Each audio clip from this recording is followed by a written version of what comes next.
that time of the year for you to change your property or to move locations and you are worried about hunting for houses? Well, I got you. Come closer. I got you. So today I'm going to be talking about hunting for houses here in the UK. Either as a student, either as a worker, you're changing locations, or you're even moving to the country newly. I've got some tips, I've got some ideas, some information that you will find valuable to make your hunting process go smoothly and easy. So stay tuned and don't go anywhere. There are various steps involved in hunting for houses. Step number 1, you need to know where you want to live or where you want to stay. Just where you want to get the house from, you need to be sure where it is. So if you're a student, you would want to consider staying closer to school or staying some miles away from school. If you're a worker, you would want to consider staying close to work or a distance away from work. So you need to be sure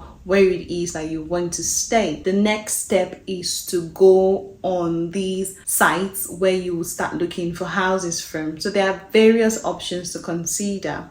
You have got places like Rightmove, On the Market, Zoopla. You've got Open Rent for people who would want to rent directly from landlords. Although even on Open Rent, you have the option of renting from letting agents, but most individuals put up their properties on rent on Open Rent. If you want to consider sharing an apartment with people, you have the option of renting via spare room. And so there are various options to consider. Do not limit yourself to one. Don't stick to one. Go through all of these sites because not all of the properties are put on the same site. So some properties on Zoopla would not be on Rightmove or On the Market and the rest of the other sites. So peruse through all of the sites. Then the next thing you would want to consider is your budget. So you need to have a look into your pockets, your savings, or whatever it is that you have, and say, how much can you afford? If it is that you can afford £800 every month, you know that you cannot go beyond £800 for your house.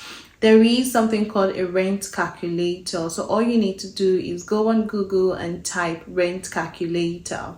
And then when you do that, you would see it pop up on your screen. Click on it and you would see where it tells you where you need to impute your annual income. When you do that, it calculates the amount that you should budget for your rent. It gives you an idea of how much it is that you should work with. So try as much as possible not to go above that, because you don't want to be in a difficult situation that you would not be able to afford something. So work with a budget. So you have decided where it is that you want to stay. You have planned what your budget is going to be on a monthly basis. The next step is to go online to this house sites and start your search. So today we're going to be using Rightmove as the option to hunt for the house. So what you have to do is you have to go on Google and type Rightmove on there. Then it would give you various options for you to click on it. If you've got the app, that's fine. You can also do it online. You don't necessarily have to download the app. So when you do that, it gives you the option of searching for houses for sale or searching for houses for rent. So you click on to rent. When you do that, you would see where you need to put in the location where you are looking for a house from.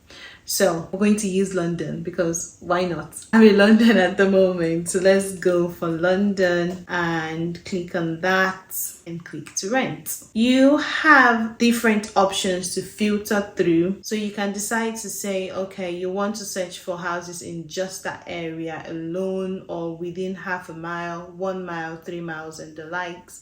So let's go for 3 miles. Remember I said we need to know what our budget is. What are we working with? So if you know that, you can decide to put a minimum price range or you can decide to do a maximum price range. I'm going to leave mine blank just for today's example. So if you have specific number of bedrooms you want to rent, then this is the option where you can put it. So you can put the minimum if you want studio, 1 bed, 2 bed, 3, 4, and 5. You can input that option. I'll leave mine with no minimum. And the maximum number of bedrooms, let's say 3. So I'll leave it at 3. Property type, you have got houses or flats and apartments, bungalows, land, commercial property, whatever it is. So if you've got preference, this is where you would have to choose what your preference is. So it could be a detached house, a semi-detached, a terrace property, flats, whatever option you want to go for, this is where you would put that. And the interesting part is you also have the option of choosing when these properties were put up for rent. So it's either you can put it at any time or within the last 24 hours, 3 days, 7 days, 2 weeks. You have that option. So we want fresh property, we want new properties, so we will go with, let's say, 7 days, just so we have more options, and then you can find properties. London is very expensive, guys. London is very expensive. Can you imagine? See this 3-bedroom apartment. See the apartments there, £4,015 a month. Oh my god, that's a lot of money. But people are still living in London. I wonder how they can afford it. Don't ask me. Do not ask me. But anyways, these are various options you can choose from and decide if this is what you can afford. But 4,000 is a lot of money, so I'll just skip through. It's a lot of money, honestly. Oh my god, 2-bedroom for 5,000, almost 6,000. All right, let's go for this one. So this is a 2-bed detached house that is going for £2,295 per calendar month. So every month you're paying £2,295. Let's click on that one. Oh, this looks nice. So you have all of the pictures uploaded here, so you know what it is that you are going for. You have an idea of what the property is. So this property is available from the 10th of June, and then you would need to pay a deposit of 2,648 if you get the property. It is partly furnished, and they want somebody that can rent the property for a long time. So most of the contracts here is usually either 3 months or 6 months or 1 year, depending on what the letting agent wants. That's what you would sign up for. And this did not tell us what the council tax is. So with council tax, it has a band, there's a range. So it's either A, B, C, D, E, F. I think there's G. I think it's up to G. So the council tax is how much you would pay on a monthly basis. You know, people that come take your trash, clean the road, is money you pay to the government. Basically, you pay that to the government. So that's what the council tax is for. So this property, like we said, is a detached property. It's 2 bedrooms and has got 1 bathroom. That's individual preference. If you want to go for that, that's fine. If you don't, that's okay. This one does not have a floor plan, so you don't even know what the size of the property is. Oh, see, I've not even gone too far, Seth. See the council tax? It tells you the band is D. Oh my god, D is a lot of money. Ooh. You will be spending a lot of money on council tax for this property. One reason I love using Rightmove is you have the option of viewing the streets, how the streets of that property looks like. You have the option of viewing that. So let me show you that. So when you go on Rightmove towards the map area, you can see what it says, open map. And you can see the street view. If you click on the street view, can you see that it tells you how the street looks like and what it is that you should expect from when you go to view the property? That's why I like using Rightmove, because it gives me this option and I can mentally picture how the area looks like, if it is clean, if it is not clean, if it is, you know, if it's like an estate and things like that. That's why I like Rightmove. Another thing you should put in mind is, even if you don't have a family at the moment, if you've not got kids at the moment but you intend to get kids down the line, you should probably look to getting houses where there are good schools, just so that by the time the babies start coming, you have schools around the area that you would love your kids to be able to attend. good schools, good schools. I cannot say that enough. Good schools, you need to have that in mind too. So Rightmove gives you options of schools around the area, what their ratings are, and if there's something that you would be interested in. The EPC rating is C. With EPC rating, that is the energy performance of the property. Energy performance is a broad topic on its own. I will talk about it towards the end of the video, so you have something to look forward to. Don't go anywhere. Let's have a look at another option. This property is a 1-bed apartment. Fabulous. It has what it is that I'm looking for. So the reason why I said let's have a look at another option is just because I want to talk about the energy performance, energy rating of the property. And this one gives us full details of where the property is, where you've got like the home address and everything. And this property is available from the 9th of April. It's a long-term let type as well. This is fully furnished and the property looks quite nice. There is a video for you to watch as well if that's something you would be interested in. So some of these letting agents can decide to do virtual viewings. Others would say you have to be there in person, so you would have to do a face-to-face viewing. Some of the properties we did, the letting agent was gracious enough to do a virtual viewing for us. Others said it has to be a face-to-face, so you would have to discuss that with the letting agent. Now, when you see a property that you like and you would want to view that property, when you scroll down on the property after clicking on it, you would see the option where it says call the agent, or you request details of that property. Say you want to get more information. I usually call the properties because straight up you can tell if the property is still up for rent, if it has not been agreed yet by some, because sometimes when they finish doing viewings for these properties, they do not take it off the site on time. So I usually ring, and that way I get my information quickly without any delay. So you see this call button, you can give them a ring and just ask whatever question that you have, and they will answer your questions for you. But with this property, it gives us this ground floor or the size of the property, so you have a mental picture as well of how big, how spacious, what the size of the property is really. So down to the energy rating that I was talking about. So in the UK, we all know it is very cold, very, very cold, and you would want to stay in a property where it is well heated, well insulated, whatever it is that you would want to name it or call it. You will want to stay in a property where you feel warm, and you don't have to be in your house and you're wearing jumpers or joggers, wearing gloves and head warmers. No, you don't want that. So you would want to be in a property that is well insulated. Energy rating in the UK has a band, just like how it is with council tax, and these energy bills are paid every month. So you would want to be in a place where you don't have to spend a lot of money on that. The best energy rating band is band A. If you have a property that the energy rating is A, it means that you're not going to spend a lot of money on heating that property. It is up to band G, so the higher you go up the alphabetical ladder, the more money you would pay just to make the house warm enough for you. So imagine if you have kids, you know you will spend more. So that's something you need to be aware of.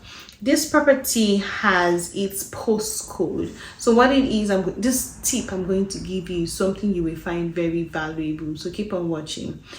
Now, what you have to do next is to go on Google.